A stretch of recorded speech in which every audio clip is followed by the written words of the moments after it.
लेकिन अन्याय तो रावण भी करता था, अन्याय तो हिरण्यकश्यपु भी करता था, अन्याय तो महिषासुर भी करता था ना। अन्याय हिरण्यकश्यपु का आप जान भी करते हैं। ब्रह्मा जी से वरदान था, ना रात में मरेगा ना दिन में, ना सुबह मरेगा ना शाम में, ना घर के भीतर मरेगा ना घर के बाहर, ना अंधकार में मरेगा ना प्रकाश में, ना धरती पर मरेगा ना आसमान में। तो मरने का स्थान कहाँ बच गया? समय का ना समय है। इसीलिए उत्पात बहुत बढ़ा, बहुत उत्पात बढ़ा।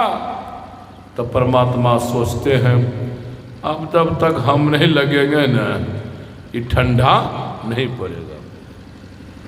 सब कोई जानते हैं हमारे भगवान कौन रूप में प्रकट हुए?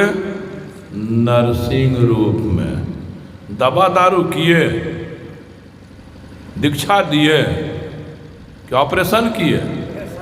ऑपरेशन किए। गला ने छाती को फाड़ा। न मनुष्य मरेगा न देवता से, आधा मनुष्य आधा पशु। छाती चीड़ दिए, ऑपरेशन कर दिए। ठीक, यह सर्जन है वही जो नारद थे, जो बुद्ध थे, वही सर्जन बन के आए। महिषासुर वो भी ब्रह्मे जी का, जो भी राक्षस होगा ब्रह्मे का भक्त होगा। तो वो भी सब जानते हैं उत्पात, उसका ब्रह्मा जी से वरदान मिला। मरे तो केवल नारी के हाथ से मरे, किसी पुरुष के हाथ से नहीं।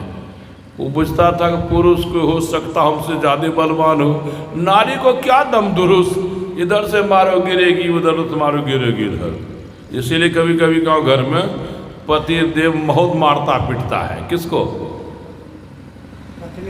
पत्नी को। रगगर है तब न पत्नी, उसका वेन करती है, करेगी क्या? तो बुझा क्या ही महिषासुर, वरदान में हम ले लेते हैं कि मैं नारी के हाथ से मरे, पुरुष के हाथ से। अब नारी के हाथ से मरे तो नारी तो उससे सकेगी नहीं। खूब उत्पात बढ़ा। तब भगवान जिसको कहते हैं कौन रूप में प्रकट हुए? दुर्गा के रूप में। दुर्गा ने इलाज दवा दारू से किया कि ऑपरेशन से? बहुतों ने महिषासुर को समझाया था लेकिन नहीं माना था। बहुतों ने हिरण्यकश्यप को समझाया था, नहीं माना। तब जब नहीं माना, दवा दारू नहीं चली, तब ऑपरेशन कर दिया। रावण को किसने नहीं समझाया था? बहुतों ने समझाया, यह ना करो वह ना करो, बहुत बड़ा काल बसाएगा। और उसको लगता था जब सब हमारे अधीन में है, ये है तो कौन काल बसाएगा। सब कोई जानते हैं अन्याय बहुत, ऋषि महर्षियों को कच्चे खा जाता था ये भगवान, और किसको छोड़ता था। तब भगवान सोचे, अब वो मांगा था वरदान, अगर मरे तो हम किसी मनुष्य के हाथ से मरे। मनुष्य के हाथ से काहे मरेगा? वो तो मनुष्य उसका भोजने था। तब भगवान सोचा मनुष्य बनना पड़ेगा, दवा दारू से तो काम नहीं चलेगा, ऑपरेशन करना पड़ेगा। राम बन के आए, ऑपरेशन कर दिया। ये 2-3 उदाहरण दिए जिनको परमात्मा कहते हैं, भगवान कहते हैं। वे अवतार बाद के नियम के अनुसार सतयुग में भी आई, त्रेता में भी आई, द्वापर में भी आई, कलयुग में भी आई। आए तो क्या किए? राम जीवन भर क्या किए?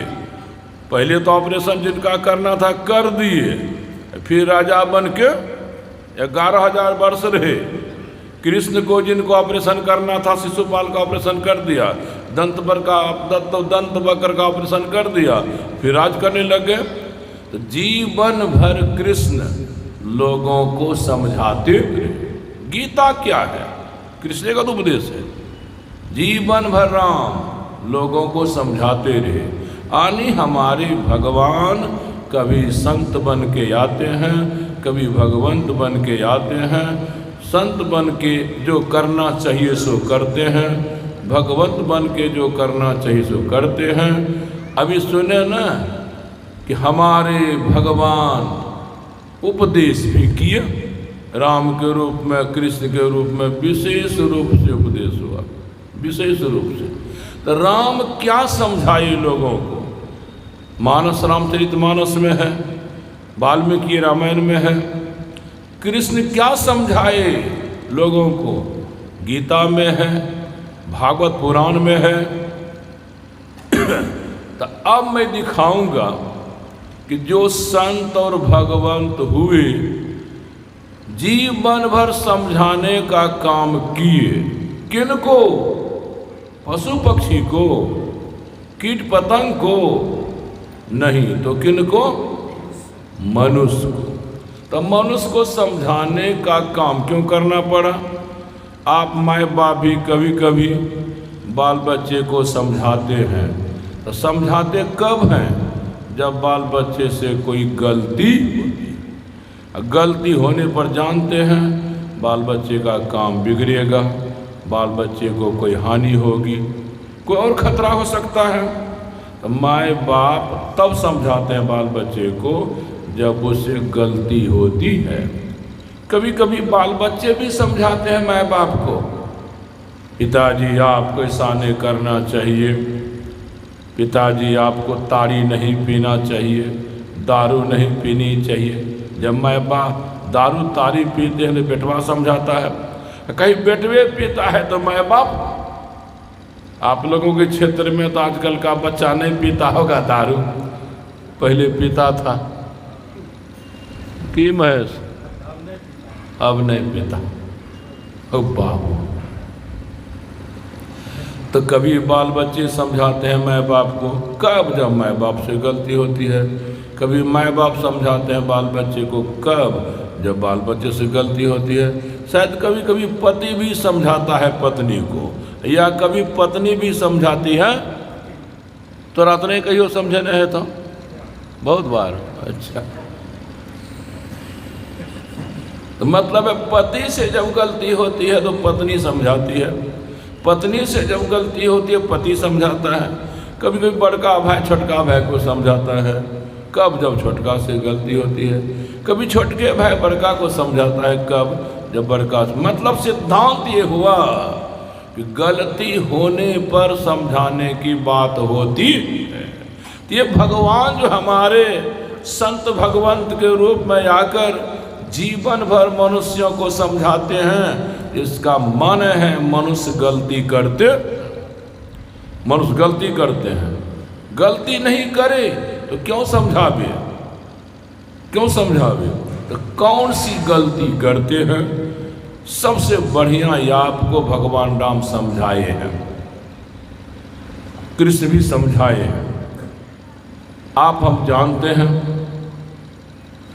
राक्षसों का संहार कर, राक्षसों की सर्जरी कर, राक्षसों का ऑपरेशन कर। जब भगवान राम अयोध्या आए तो किसी बढ़िया दिन गुरु वशिष्ठ ने उनका राज तिलक कर दिया। राज तिलक हो गया, राजा हो गया। गुरु वशिष्ठ के बनाए संविधान के अनुसार राजकाज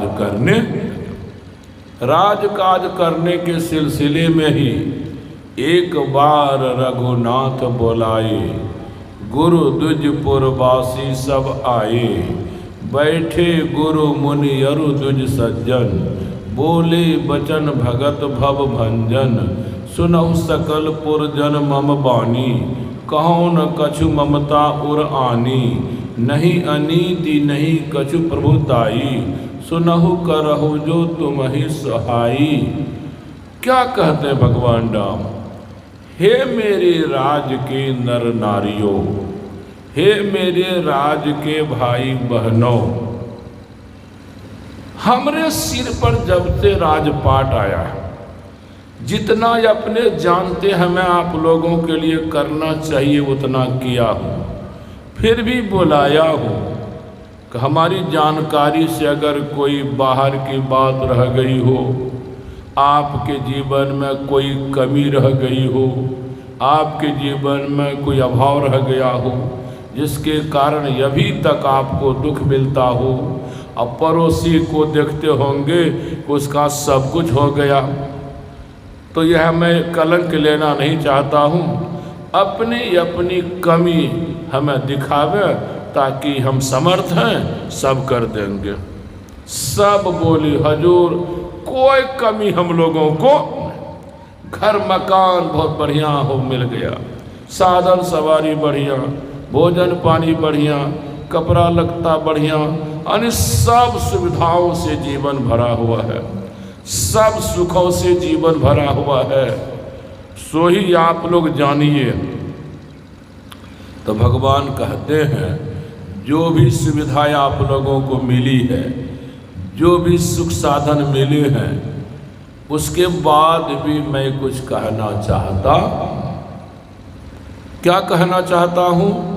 जाऊं पर लोग यहाँ सुख चहो, सुनि मम बचन हृदय दृढ़ गहो, सुलभ सुखद मार्ग यह भाई, भगति मोरी पुराण सुरती गाई।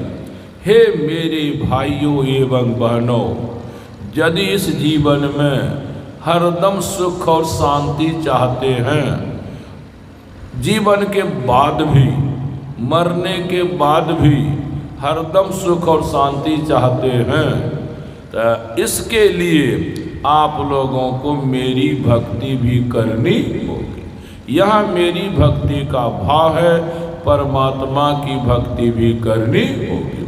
तो परमात्मा की भक्ति कीजिएगा तो इस जीवन में हरदम सुख शांति, मरने के समय सुख शांति, मरने के बाद भी सुख शांति।